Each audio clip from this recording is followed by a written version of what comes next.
जय गुरु जी, संगत जी सभी को जय गुरु जी। शुक्राना गुरु जी महाराज का अनंतम अनंतम शुक्राना। ओम नमः शिवाय, शिव जी सदा सहाय। ओम नमः शिवाय, गुरु जी सदा सहाय। संगत जी थोड़ा सा ना शॉर्ट में आप अपने सत्संग भेजा करो। आप बहुत लंबे लंबे सत्संग भेज देते हो, 24 24 25 25 मिनट के, जिनको सुनकर उनको सुनाना ना मेरे लिए बड़ा डिफ़िकल्ट हो जाता है। तो कोशिश करें सत्संग थोड़ा छोटा रखें, क्योंकि गुरु जी भी यही बोलते थे, शॉर्ट विच सुनाई। जय गुरु जी। और इससे ये रहेगा कि सबके सत्संग डल पाएंगे, नहीं तो एक दिन में एक ही डल पाता है। संगत जी कल हम एक प्रसंग की बात कर रहे थे जो कि जगन्नाथ मंदिर से है। मेरा मतलब सुनाने का एक रीज़न ये भी है ताकि हमें पता चले कि समय समय पे जब परमात्मा इस धरती पे आए, वो किसी ना किसी रूप में, किसी ना किसी भाव में। तो एक जगन्नाथ मंदिर की एक चीज़ मैंने जो अभी फ़िलहाल में पढ़ी, मुझे बहुत सुकून दिया क्योंकि कुछ चीज़ें सुन के ना कहते हैं हमें अपनी हिस्ट्री, अपने देवी देवताओं और बहुत सारी चीज़ें हम लोगों को नहीं पता। गुरुजी ने हमेशा कहा कि मैं अपनी गद्दी पे हूँ, था और रहूँगा, मेरी गद्दी का कोई वारिस नहीं है। गुरु नानक जी गुरु ग्रंथ साहिब में ही कहते ना, उन्हीं को गुरु का रूप माना जाता है, गुरु ग्रंथ साहिब को ही। जगन्नाथ मंदिर में जो आपने देखी होगी मूर्ति हैं दाऊ जी की, और जिनको बलराम भी कहते हैं, और कृष्ण भगवान जी की, और एक और मूर्ति है, 3 मूर्तियां हैं। संगत जी जब ये बनानी थी तो एक राजा को भविष्यवाणी हुई थी और राजा से बताया गया था कि मूर्ति बनानी है और जो समुद्र से लकड़ी बहकर आएंगी उन लकड़ियों से बनानी है। अब राजा, क्योंकि वो भक्त था कृष्ण भगवान जी का बहुत बड़ा, तो उसने जब सपना देखा तो देखा कि बहकर लकड़ियाँ आई हैं और वो लकड़ियों से उसने मूर्ति बनवाने की तैयारी की। लेकिन कोई भी कारपेंटर उन लकड़ियों को एक रूप नहीं दे पा रहा था, मतलब उनको छील तक नहीं पा रहा था जो समुद्र से बहकर लकड़ियाँ आई थी। तो एक कारपेंटर आया जो कि यहाँ से नहीं स्वर्ग से आए थे, और उन्होंने कहा कि 21 दिन के लिए, मैं बहुत शॉर्ट में सुना रही हूँ संगत जी, और कहीं कोई गलती हो तो माफ़ करना, क्योंकि मैं जो पढ़ती हूँ सुनती हूँ वही चीज़ें आप लोगों के साथ शेयर करती हूँ। तो वो आए तो उन्होंने ये कहा कि मैं मूर्ति तैयार कर दूंगा, लेकिन मेरा एक नियम है कि 21 दिन तक मुझे कोई इस कमरे से बाहर नहीं निकालेगा, ना मुझसे कोई मिलने आएगा, ना मुझसे कोई बोलेगा और ना मुझे कोई छेड़ेगा। अगर तुमने बीच में मुझे बोला या गेट खटखटाया तो मैं काम छोड़कर चला जाऊँगा। ऐसा ही हुआ। 21 दिन से पहले आवाज़ें अंदर कमरे से आनी बंद हो गई। जब आवाज़ें आनी बंद हो गई तो रानी परेशान हो गई, क्योंकि काफ़ी दिन से खाना नहीं खाया, अभी आवाज़ भी नहीं आ रही है। तो उसने राजा को बहुत उकसाया और कहा कि आप गेट खुलवाओ। जब गेट खुलवाया तो वो नहीं थे, और मूर्तियाँ जिनके हाथ नहीं थे, पैर नहीं थे, आंखें बहुत बड़ी बड़ी थी, और ये रूप देखकर राजा डर गया। अब राजा को गलती महसूस हुई, वो जाके कृष्ण भगवान जी के मंदिर में जाके रोने लगा, अपने आप को वियोग में डालकर परेशान हो गया। तो उन्होंने ये कहा कि तुम्हारी कोई गलती नहीं है, ये विधि का विधान था, और ये मेरा वो रूप है जब मेरा शरीर पिघलने लगा था, क्योंकि मेरे से मेरी जो सारी गोपियाँ और मेरे से सब दूर हो गए जब, तो मैं उनके वियोग में मेरा शरीर पिघलने लगा था और मेरी आंखें बहुत बड़ी हो गई थी। तो उन्होंने कहा कि इन्हीं मूर्तियों को स्थापित करके तुम मंदिर में रखो। अब मंदिर में रखा गया, स्थापित किया, सब दर्शन भी करते हैं। लेकिन अभी जो मेन बात है वो ये है कि कुछ सालों के अंतराल में उन मूर्तियों को दोबारा से बनाया जाता है। कुछ वो पंडित और वो एसोसिएट जो होते हैं मंदिर के, वो तय करते हैं कि कब कब उनको दोबारा से बनाना है। लेकिन जब भी बनाया जाता है तो मंदिर के कुछ मुख्य पंडित आँखों पे पट्टी बांध के, हाथों में ग्लव्स पहन के उस मूर्ति में जो कृष्ण भगवान की है उसमें से एक दिव्य पदार्थ निकालते हैं और उसको दूसरी मूर्ति में डालते हैं। आज तक वो मूर्ति का वो दिव्य पदार्थ किसी ने नहीं देखा है। बस बताने वाले ये बताते हैं कि वो एक दिल की तरह धड़कता है और छोटे आकार का है, जैसे एक दिल हार्ट होता है छोटा सा, और उसमें से एक धड़कन हमें फील होती है कि ये जीवित चीज़ है। अब अगर बात करें कि ये जीवित चीज़ क्या है, तो इसका निष्कर्ष ये निकलता है कि एक समय पे जब कृष्ण भगवान जी आराम कर रहे थे तो उनके पैर के अंगूठे में तीर लगने की वजह से उनकी मृत्यु हुई थी। मृत्यु होने के बाद पांडवों ने जब उनको मतलब मुखाग्नि दी और सब चीज़ें उनकी विधि विधान से की, तो जलने के बाद जो अस्थियाँ बची उनको उनमें एक दिव्य चीज़ पाई गई थी जो कि दिल था। तो पांडवों ने ये कहा कि ये शायद नहीं, पक्का कृष्ण भगवान का हृदय है जो अभी तक नहीं जला है।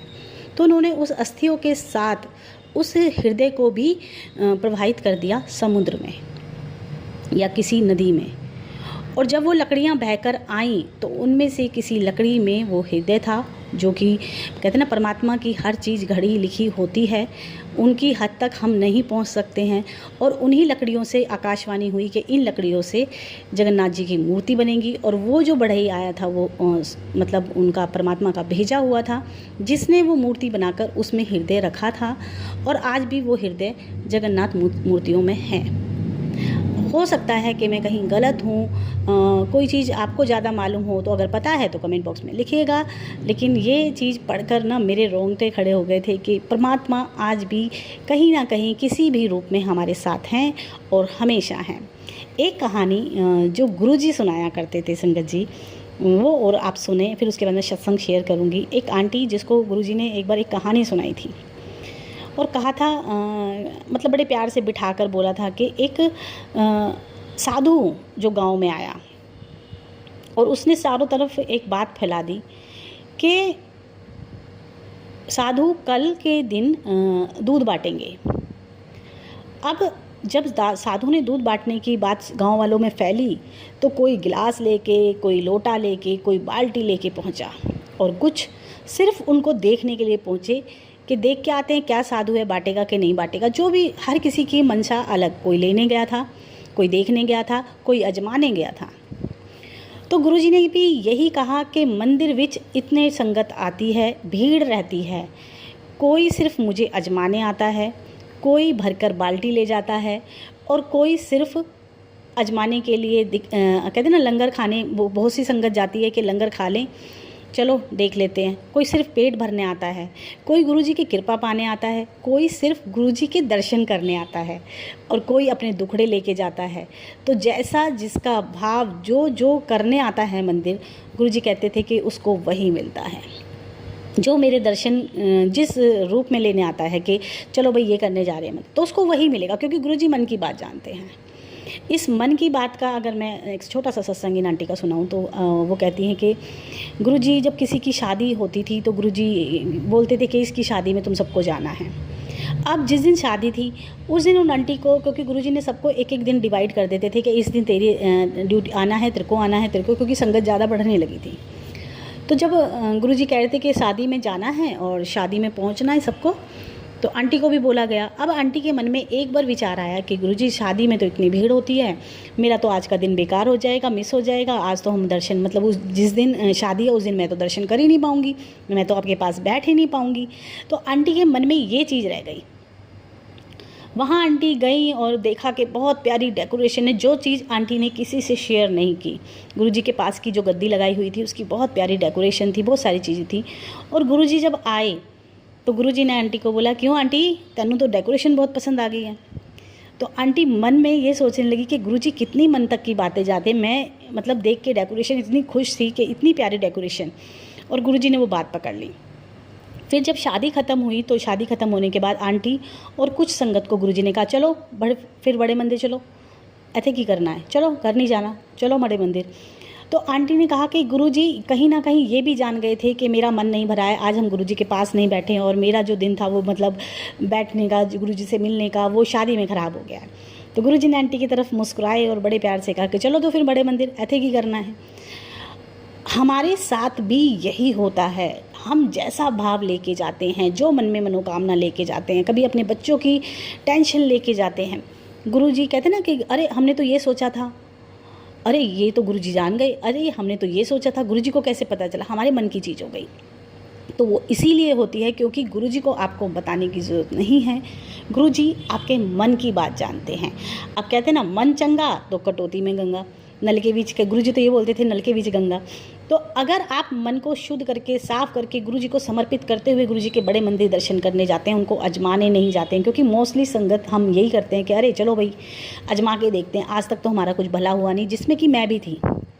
तो गुरुजी आपके टेस्टों को पास करते हैं, आपको दिखाते हैं कि मैं हूँ, मैं हूँ, मैं हूँ, डाउट नहीं करना। इसीलिए स्टार्टिंग में गुरुजी हमें बहुत सारे दर्शन देते हैं। आपको प्रूफ करते हैं कि मैं आप तुम्हारे अंसंग हूँ, तुम्हारे मन की बातें सुनता हूँ। फिर एक टाइम पे गुरुजी बड़े शांत हो जाते हैं, फिर आपको दर्शन नहीं देंगे आपको, क्योंकि उन्होंने तो अपना प्रूफ कर दिया ना कि मैं हूँ। अब तुम मानो या नहीं मानो, बार बार हम परमात्मा के टेस्ट नहीं ले सकते, उनको आजमा नहीं सकते हैं। तो मन की बातें हमारे परमात्मा जानते हैं और वो हर किसी के मन में बैठे हैं।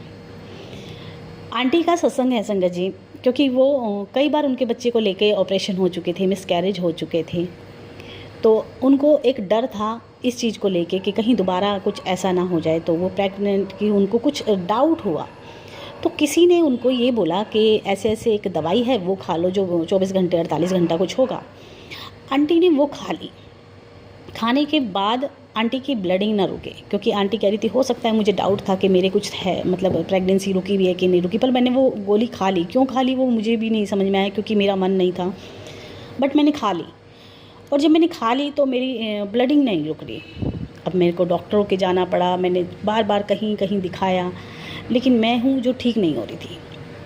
फिर ऐसे ही करते और टेस्ट कराए, लेकिन वो ब्लडिंग नहीं रुक रही थी। आंटी अपने घर गई, उनका भाई है जो होम्योपैथी का इलाज करता है, उनकी भाभी को पता था, उनकी भाभी किसी और डॉक्टर के भी लेके गई, लेकिन वो ब्लडिंग नहीं रुकी।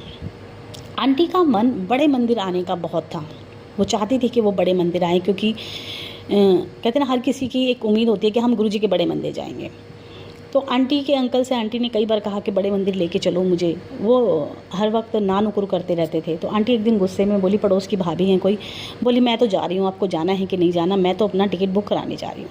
तो आंटी ने जाके टिकट बुक कराई, जिसमें कि उन्होंने तत्काल की थोड़ी महंगी थी, तो उन्होंने रिजर्वेशन कराया, जो भी था उनका तरीका एक प्रोसेस उन्होंने वो किया। तो आंटी जो उनकी सहेली थी या जानकार थी, उन्होंने कहा कि तुम्हें तो ब्लडिंग हो रही है, तुम कैसे जाओगे?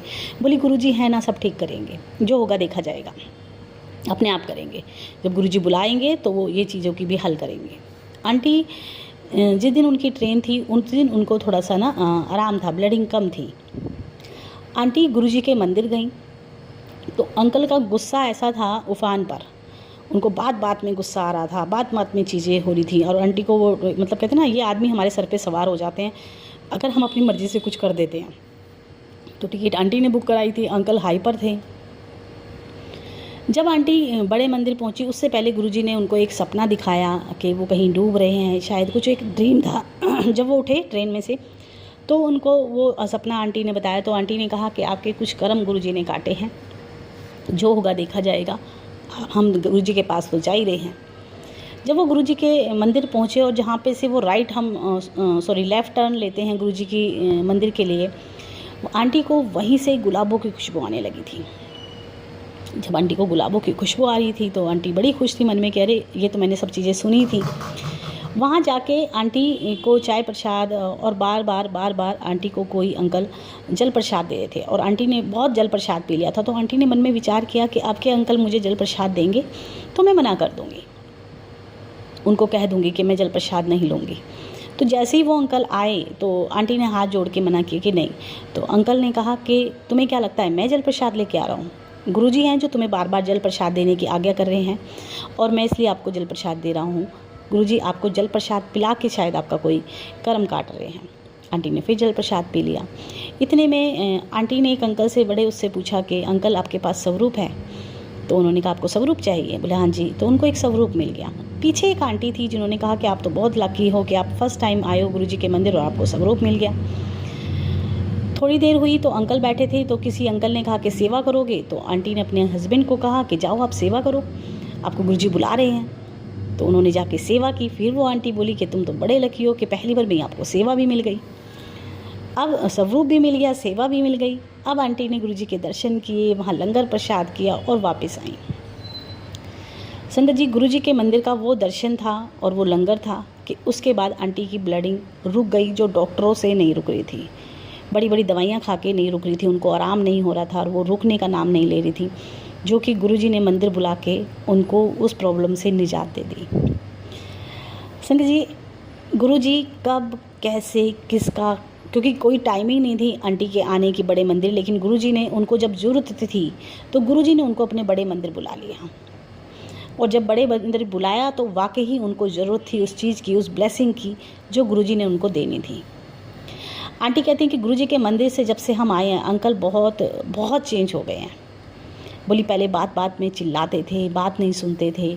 अभी गुरुजी ने धीरे धीरे धीरे जब से बड़े मंदिर से हम लोग आए हैं, गुरुजी ने उनके अंदर इतना बदलाव उनके व्यवहार में ला दिया है कि वो आंटी की वैल्यू करने लगे हैं, उनसे बोलने तरीके से लगे हैं। और इस चीज़ को लेके आंटी गुरुजी का बहुत शुक्राना करती हैं कि गुरुजी आप जैसा कोई नहीं। एक अंकल हैं जो गुरुजी के मंदिर में सेवादार हैं। वो मोस्टली मुझे वहाँ के एक्सपीरियंस और वहाँ की चीज़ें बताते हैं कि आंटी ऐसे हुआ, आज ऐसे हुआ। तो शायद उनके दिमाग में भी वो चीज़ नहीं आई थी कल जब मुझे वो अपना सत्संग शेयर कर रहे थे, क्योंकि मैंने बाद में उनको बोला कि अंकल आपको गुरुजी ने 3 चीज़ ब्लेस की हैं बर्थडे पे। तो बोले आंटी मेरे को तो दिमाग में ही नहीं आया। और वो इस तरीके से ब्लेस किया संगत जी कि अंकल को एक बार गुरुजी ने थॉट डाली थी कि तू मेरे स्वरूपों की सेवा कर। तो क्योंकि ड्यूटी लगी होती है गुरुजी के जन्मदिन वाले दिन, और कुछ आंटियां आपस में बात कर रही थी, तो अंकल को वो बिल्कुल पसंद नहीं आ रहा था। उन्होंने कहा कि आंटी आप ऐसे कैसे बात कर रहे हो, आप गुरुजी के मंदिर में हो। तो उनमें एक पुरानी संगत थी जिन्होंने कहा कि अंकल हम ना गुरुजी के सत्संग शेयर कर रहे हैं। आप सत्संग शेयर करने की बात कही तो आंटी मुस्कुराकर अंकल से बोली कि आप भी अपना सत्संग सुनाओ अंकल। तो अंकल से रुका नहीं गया क्योंकि गुरुजी के सत्संग की बात थी। अंकल ने गुरुजी के जो सत्संग थे कि आंटी एक टाइम ऐसा था कि मैं मतलब मेरी जान तक जा सकती थी, मेरा ऑटो कई बार पलटा था और मैं आज आपके सामने ज़िंदा खड़ा हूँ ये मेरे लिए, और आज मैं सेवा कर रहा हूँ। तो आंटी ने कहा कि गुरुजी ने तो आपको बहुत ब्लेसिंग दी है, 1 साल में आपको कहाँ से कहाँ पहुँचा दिया कि आज आप सेवा कर रहे हो। ये चीज़ हुई तो अंकल के पर्स में कुछ स्वरूप थे और अंकल के मन में बार बार आ रहा था कि आज गुरुजी आप सेवा नहीं करा रहे हो, आज किसी को स्वरूप नहीं दिला रहे हो। इतना ही अंकल के मन में ख्याल आया और इतने में एक आंटी आई और उनसे कहने लगी कि अंकल मेरा मन कह रहा है कि आप गुरुजी का स्वरूप है आपके पास, आप मुझे दो, आप मुझे सेवा मतलब आप मुझे स्वरूप दे सकते हो। तो उन्होंने जब गुरुजी से कहा कि गुरुजी आज आप कोई सेवा नहीं करा रहे हो, तो गुरुजी ने उनको स्वरूप की सेवा दी, क्योंकि वो ऑलरेडी लेके गए थे पॉकेट में स्वरूप के मैं जन्मदिन पे कुछ सेवा करूँगा गुरुजी के स्वरूपों की। तो आंटी ने आके खुद अंकल से कहा कि मुझे आप स्वरूप दोगे, मेरे को लग रहा है कि आपके पास स्वरूप है। तो उन्होंने कहा कि हाँ आंटी मेरे पास स्वरूप है, मैं आपको देता हूँ। तो उन्होंने दिया। एक और आंटी पीछे से आई जो स्वरूप के लिए बोल रही थी, लेकिन उस वक्त अंकल पे स्वरूप नहीं थे। ये हुई सेवा।